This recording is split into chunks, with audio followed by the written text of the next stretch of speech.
আসসালামু আলাইকুম।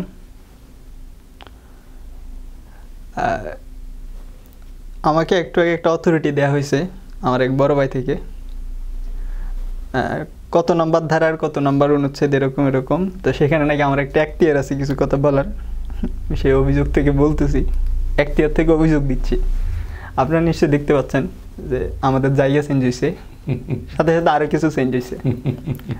যাদের সুযোগ আছে তারা সেই সুযোগের সদ্ব্যবহার করে এভাবে চেঞ্জ করতেছে, আর আমরা যারা ইয়াং অথচ অভাবী তারা এইভাবে একই জায়গায় বসে আছি একই জামা কাপড়ে, আর কারো শুধু কন্টিনিউয়াসলি চেঞ্জ হচ্ছে, এই তো হচ্ছে এই তো হচ্ছে। যাই হোক, আমরা এগুলো নিয়ে টায়ার্ড।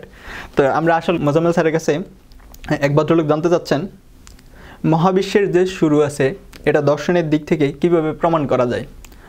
আমি স্যারের কাছে যাওয়ার আগে একটা কথা বলি, এখানে একটা জানার মধ্যে মানে ভুল জানতে চাওয়া হচ্ছে, সেটা হচ্ছে প্রমাণ। দর্শন আসলে কোনো প্রমাণ তো দিচ্ছে না, না। দর্শন একটা আর্গুমেন্ট দিবে, আপনি যদি সেটাতে কনভিন্সড হন। প্রমাণ বলতে আমরা যদি বুঝি সরাসরি যেটা আমাদের সামনে উপস্থিত, ওরকম কোনো কিছু হয়তো দর্শন হয়তো না, এটা আমাদেরকে দর্শন দিবেই না, এটা তার কাজই না। যাই হোক, স্যার আশা করি এটা নিয়ে কিছু বলবেন। হ্যাঁ, ইয়াংরা তো এমনিই সুন্দর, হ্যাঁ, তাদেরকে তো মানে চুল থাকলে সুন্দর লাগে, চুল ফেলে দিলে আরো সুন্দর লাগে। আপনার নিশ্চয়ই কবিতা পড়তে হবে না প্লিজ। সুতরাং ইয়াংদের সাথে ওল্ডদের এত তুলনা করা উচিত নয়।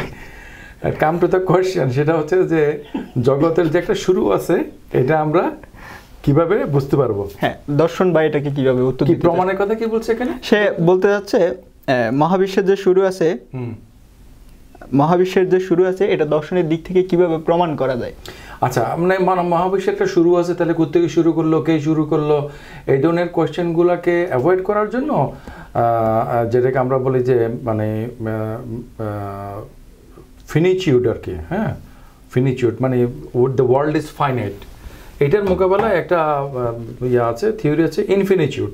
হ্যাঁ, infinity, the world exists forever, that's all, the world is there, Burton Rasel বলছে world is there, that's all, মানে জগৎ আছে সেটি শেষ কথা।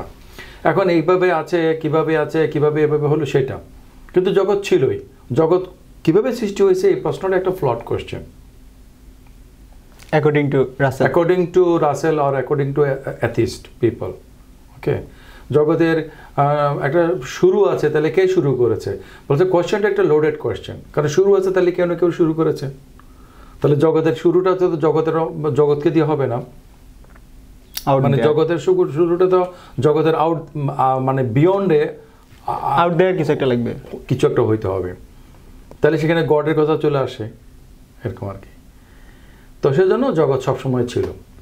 তাহলে এই হ্যাঁ, একটা কথা তুমি খুব রাইটলি বলেছো, সেটা হচ্ছে যে ফিলোসফি কোনো প্রমাণ দেয় না, বরঞ্চ কোনো আর্গুমেন্ট দেয়, এবং যে আর্গুমেন্টটা আমার কাছে প্লজিবল, অ্যাকসেপ্টেবল মনে হয়, কনভিন্সিং মনে হয়, সেই আর্গুমেন্টটাকে আমি প্রুফ হিসেবে গ্রহণ করি। ওকে, কারণ কোনো বিষয়ে ফিলোসফি একটা কথা বলে না, সব ফিলোসফার এক কথা বলে না, এটা বলার কথাও না। Philosophy is not suppose to give an unified answer. তাহলে ফিলোসফিক্যাল আনসার মানে হচ্ছে যে ফিলোসফিক্যাল যে argumentative way, logical way, rational way, সেই পথে কোনো একটা কিছু বের করে, এটা হচ্ছে philosophical. Okay, but there is no one philosophical anything.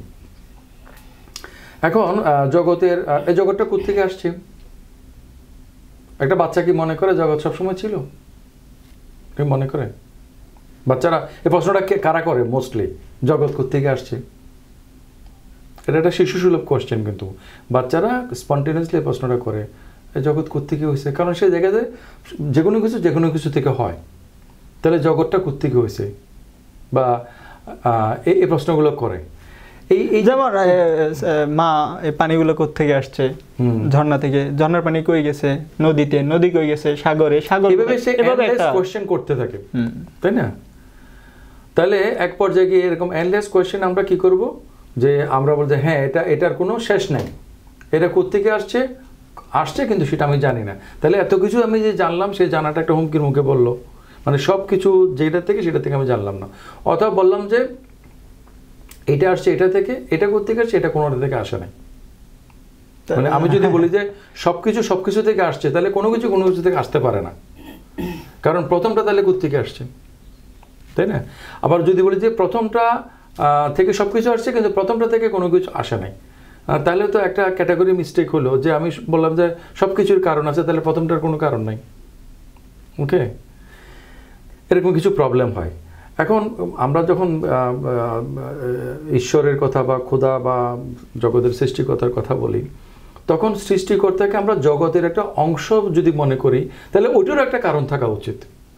এবং ইনফ্যাক্ট ওইটা সৃষ্টিকর্তাই হয় না, কারণ সৃষ্টিকর্তার কনসেপ্টে আসছে জগৎ সৃষ্টির কারণ হিসেবে। কারণটা তো জগতের অংশ যদি হয়, তাহলে তো ওইটার মানে এটা একটা ইয়ার মধ্যে লুপের মধ্যে পড়ে যায়। তাহলে সবকিছু আল্লাহ সৃষ্টি করছেন, তাহলে আল্লাহকে কে সৃষ্টি করছেন? এই প্রশ্নটা কেন ভুল প্রশ্ন? কারণ ওই সব কিছুর মধ্যে জগতে সব কিছু আছে, আর আল্লাহ জগতের অংশ না, জগতের বিয়ন্ডে কিন্তু জগৎকে পরিচালনা করেন। বিশেষ করে আমরা যদি এটাকে আমরা যে মনোথিস্টিক ইন্টারপ্রিটেশনে যদি দেখি, হ্যাঁ, মনোথিস্টিক ইন্টারপ্রিটেশনে যদি দেখি, যেটা হচ্ছে যেখানের মধ্যে যে সর্বেশ্বরবাদ যেটা বলে যে জগৎটাই হচ্ছে যে ঈশ্বর, প্যান্থিজম বা প্যানান্থিজম যেগুলো বলে, সেটা বাদ দিয়ে আমরা যদি মনোথিজমের দিকে যাই, যে একজন জগতের সৃষ্টিকর্তা আছেন, তিনি জগতের বিয়ন্ডে। তাহলে জগতের সব কিছু কোনো না কোনো কিছু থেকে আসে, জগতের বাইরে যিনি মানে জগৎ, তাহলে জগৎ সামগ্রিকভাবে কোত্থেকে আসছে? জগতের বাইরে কোনো একটা অথরিটি থেকে, ফার্স্ট কজ থেকে আসছে। এবং এই ফার্স্ট কজটা যেহেতু একটা মেটেরিয়াল কজ না, সেজন্য এটার কোনো ফার্দার কজ থাকার দরকার পড়ে না। এখন তোমার যে কোয়েশ্চেনটা যে জগতের যে একটা শুরু ছিল, এটা আমরা কিভাবে বুঝতে পারি? ফিলোসফি এটাকে কিভাবে ফিলোসফি লাগবে না, কমন সেন্সে আসো না যে কোনো কিছু আগাচ্ছে, তার মানে সেটা পিছনে যাবে। যেটা আগায় সেটাকে আমরা যদি একটা যদি গ্রাফ করি বা আমরা যদি অঙ্কের নিয়মে যাই, এটা পিছন দিকে যাবে না? পিছন দিকে যায় কোন জায়গায় যাবে? কোনো এক জায়গায় ক্রস পয়েন্টে যাবে, যেটাকে আমরা বলি 0 পয়েন্ট, এবং এরপরে নেগেটিভে যাবে। তাহলে নেগেটিভটা হচ্ছে যে নন এক্সিস্টেন্ট যখন ছিল, যখন সে এক্সিস্টেন্ট ছিল না তখনকার ব্যাপার। তাহলে 0টা হচ্ছে যে শুরুর ব্যাপারটা, এবং প্লাসগুলো হচ্ছে যে এটা এক্সিস্টেন্সে আসার ব্যাপারগুলো। তাহলে আমরা যে জগতের মধ্যে গতি দেখি, গতিটা কোন দিকে? আমরা তো দেখি সম্মুখে, গতি পিছনের দিকে হতে পারে, হ্যাঁ, কিন্তু গতিকে যখন আমরা পিছনের দিকে দেখি, তখন আমরা একটা নাম্বার লাইনে প্লাস মাইনাস মাঝখানে 0 এভাবেই যদি হিসাব করি, তখন আমরা নেগেটিভ বলি কোনো একটা ফ্রন্ট পয়েন্টকে করে ধরে রেখে, মানে এটা থেকে আমি সামনে গেলে সামনের দিকে, এদিকে পিছনে আসলে পিছনের দিকে, তাহলে এখানে একটা জিনিসটা আমি ধরে নিচ্ছি, তাই না? আচ্ছা, তাহলে আমরা যখন গতিকে দেখি, তখন আমরা গতিটাকে পরিমাপ করার সময় কোনো না কোনো কিছু সাপেক্ষে পরিমাপ করি, আমার সাপেক্ষে বা তোমার সাপেক্ষে বা এটার সাপেক্ষে, যে কোনো একটা স্থির বা কোনো কিছুর সাপেক্ষে, রাইট?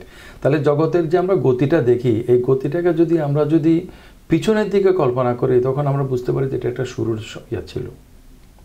কারণ ক্রমান্বয়ে কিন্তু এন্ট্রপি যেটাকে বলে, মানে এটা কিন্তু বাড়ছে, জটিলতা কিন্তু ক্রমান্বয়ে বাড়ছে।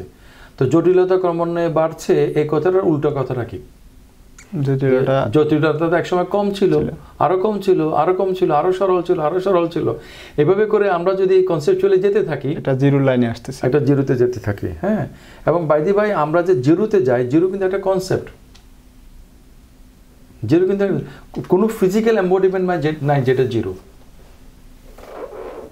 জিরো কিন্তু একটা কনসেপ্ট, ধরে নিয়ে আমরা কোনো একটা কিছু সাপেক্ষে চিন্তা করি যে একটা শুরুর জায়গা আছে, এবং ওইটা হচ্ছে জিরো। কিন্তু প্র্যাকটিক্যালি শূন্য কোনো জগতে কিন্তু ভৌত জগতে কোনো শূন্য বলে কোনো কিছু নাই।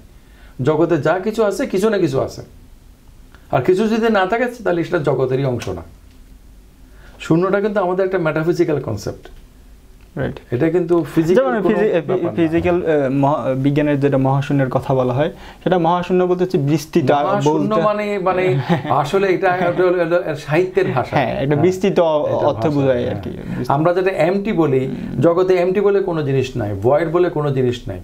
মানে সায়েন্সের কথাগুলোকে কেউ যদি সিরিয়াসলি নেয়, সায়েন্টিফিক্যালি নেয়, তাহলে সায়েন্স ইটসেলফ কিন্তু কলাপস হবে। সায়েন্স আর লেখা যাবে না, সায়েন্সের বইও লেখা যাবে, সায়েন্সের কথা বলা যাবে না।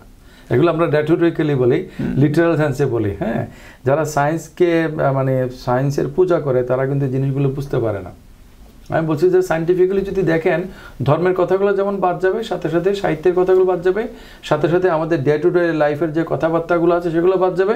এমনকি এখন যেটা বললাম সেটা হচ্ছে যে বিজ্ঞানের যে বইপত্রগুলো লেখা হচ্ছে সেগুলো লেখা বা বিজ্ঞানের কথা আলোচনা করাটা অসম্ভব হয়ে যাবে। তুমি যদি প্রতীক এবং এই যে এসব রেটরিক, সিম্বল, সাইন এগুলো যদি ব্যবহার না করি তাহলে এই জগতের আমরা যে মানে বিকাশটাকে যদি আমরা দেখি, এটা থেকে আমরা জগতের উৎপত্তিটাকে মানে এসিউম করতে পারি, আমরা বুঝতে পারি। এবং জগতের উৎপত্তি যখন আমরা দেখি, একটু আগে আমরা যে আলোচনা করলাম বিগ ব্যাং নিয়ে, এটা সায়েন্সের লোকেরা বলে যে একটা মহাবিস্ফোরণ থেকে হয়েছে, বা আরও অনেক এরকম সায়েন্সের বিকল্প তত্ত্ব থাকতে পারে।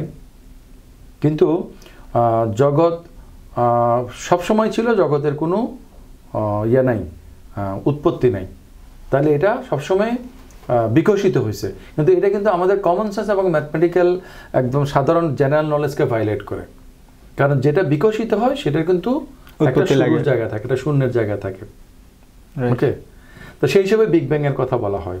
হ্যাঁ, তো সেই দৃষ্টিতে মনে হচ্ছে বিগ ব্যাং এর এটা বোধহয় মোর প্লজিবল। যদিও আমি এটা নিয়ে কথা বলতে চাচ্ছি না, সায়েন্সের লোকেরা বিগ ব্যাং বাদ দিলেও তাদের আমাদের কিছু আসা যায় না।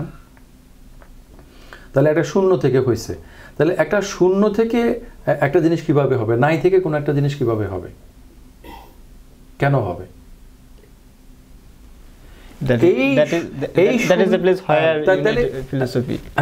মানে তাহলে এই শূন্য যেটা থেকে বাকি সবকিছু হয়েছে, সেটা যদি হতে হয় তাহলে এক্সট্রাঅর্ডিনারি একটা পাওয়ার লাগবে, এক্সট্রাঅর্ডিনারি একটা ঘটনা লাগবে। এক্সট্রাঅর্ডিনারি মানে যেটা নট নর্মাল, মানে ফিজিক্সের রুলস অফ ফিজিক্স, হ্যাঁ, বা রুলস ভায়োলেট করে একটা কিছু হইতে হবে। ইনফ্যাক্ট কিন্তু বিগ ব্যাং এর কথা বলে তারাও কিন্তু রুল ভায়োলেট করার কথা বলে। তারা যদি বলে যে বিস্ফোরণটা হওয়ার মানে কিছুক্ষণ পর থেকে তারা ক্যালকুলেশন করতে পারে, বিস্ফোরণ হওয়ার সময় থেকে ক্যালকুলেশন করতে পারে না।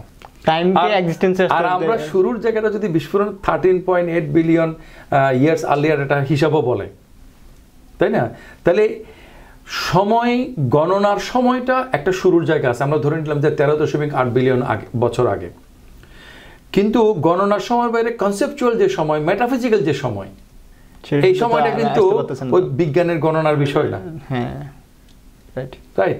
এই জন্য সায়েন্স যে মেটাফিজিক বিষয়গুলি নিয়ে কাজ করে, এগুলো বিভিন্ন অবজেক্ট এবং অবজেক্টের নানা ধরনের বিকামিং নিয়ে কাজ করে। সায়েন্স কিন্তু মেটাফিজিক্স নিয়ে কাজ করে না।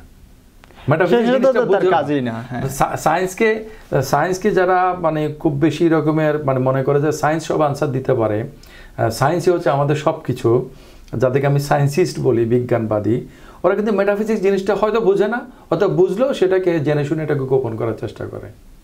ওকে, এবং মেটাফিজিক্স হচ্ছে ফিলসফির বিষয়।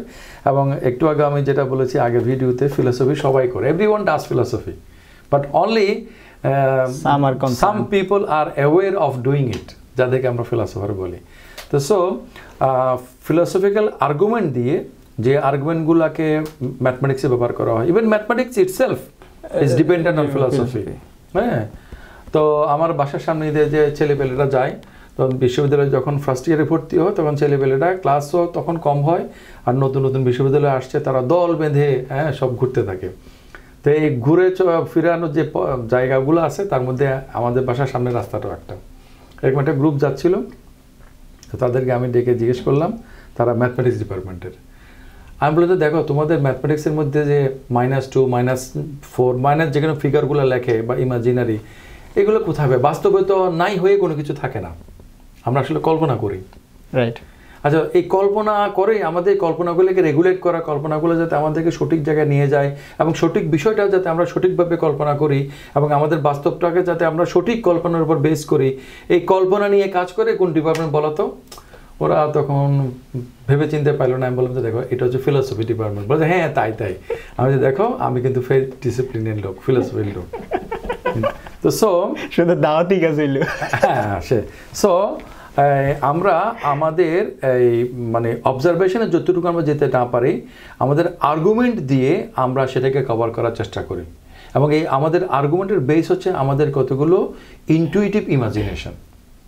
ওকে, এবং এসব ইনটুইটিভ ইমাজিনেশন দিয়ে আমরা বুঝতে পারি এই জগৎ যেটার বিকাশ হচ্ছে, যেটা গতিশীল, সেটা অবশ্যই একটা শুরুর জায়গা সময় আছে, becoming জানা আছে। আছে। এবং এই জগৎ বলতে জগৎ সমূহ মাল্টিভার্স নিয়ে, নট দিস ইউনিভার্স।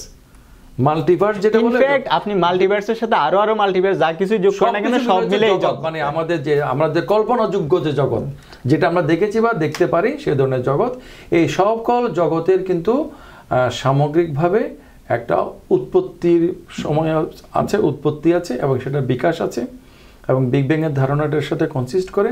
কিন্তু এটা কেন হলো, এভাবেই কেন হলো, অন্যভাবে কেন হলো না, সেটা অ্যানসার বা জগৎ সৃষ্টি হওয়ার আগে জগতের নিয়মগুলো কোত্থেকে আসলো, এই ধরনের প্রশ্নগুলো আমাদেরকে ফিলোসফিতে ইনভলভ করে এবং এই ফিলোসফিক্যাল ডিসকাশন আমাদেরকে বিভিন্ন অল্টারনেটিভ আনসারগুলো দেয় এবং এই অল্টারনেটিভ আনসারগুলোর মধ্যে থেকে আমরা এক একজন এক এক আনসারকে সঠিক বলে মনে করি।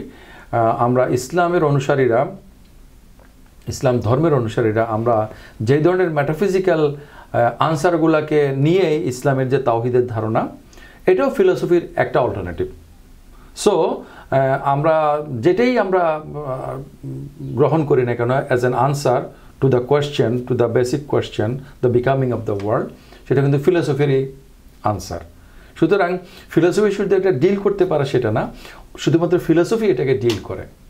অনলি ফিলোসফি থেকে ওই যে চায়না থেকে জিনিস এনে বিভিন্ন ব্র্যান্ডের নেমে বিক্রি করার মতো ফিলোসফির জিনিসগুলো নিয়ে বিভিন্ন জন বিভিন্ন চায়নার উদাহরণ যখন দিছেন তাহলে অনুসারী হয়। উহান থেকে উৎপত্তি হওয়া করোনা ভাইরাসের এই সময়টা শুনলাম এটা নাকি চট্টগ্রামে আবার মিউটেড হয়েছে, তো ওরকম আর কি ফিলোসফি নিয়ে ফিলোসফি দেখে এবং করোনা ভাইরাসে আমরা যদি নাই হয়ে যাই তাহলে অন্ততপক্ষে কিছুদিন আমাদের এই কথাগুলো আপনাদেরকে কিছুটা আপনাদের চিন্তা করতে সহায়ক হবে। এখন আমি না থাকা অবস্থায় কেন আমাকে সেটা মানে এক ধরনের প্রেরণা বা এক ধরনের সন্তুষ্টি পাই, সেটা একটা ফিলোসফিক্যাল ব্যাপার আর কি। আর শুরু কোনো কিছু শুরু ছাড়া যদি কোনো কিছু থাকে তাহলে সেটা হতে পারে জগতের বাইরে কোনো কিছু, এবং জগতের বাইরে কোনো কিছু শুধুমাত্র খোদা বা ঈশ্বরই হতে পারেন। সেটা কেউ বিশ্বাস করবেন কি না করবেন সেটা তার নিজস্ব ব্যাপার। তো যাই হোক, এই বিষয় নিয়ে আমরা অনেক কথা বললাম। আশা করি এটা কারোর জন্য হয়তো মানে কনভিন্সিং হতে পারে। বুঝার আর কেউ ক্ষেত্রে যদি মনে করে যে আমি কনভিন্স হব না, আমি বিশ্বাস করে আছি যে ওইটা, এবং এরপরে কোনো কথা হবে না, তাকে কেউ বিশ্বাস করতে পারবে না। কি nobody can convince anyone else unless he is convinced with his own argument. Exactly. Thank you.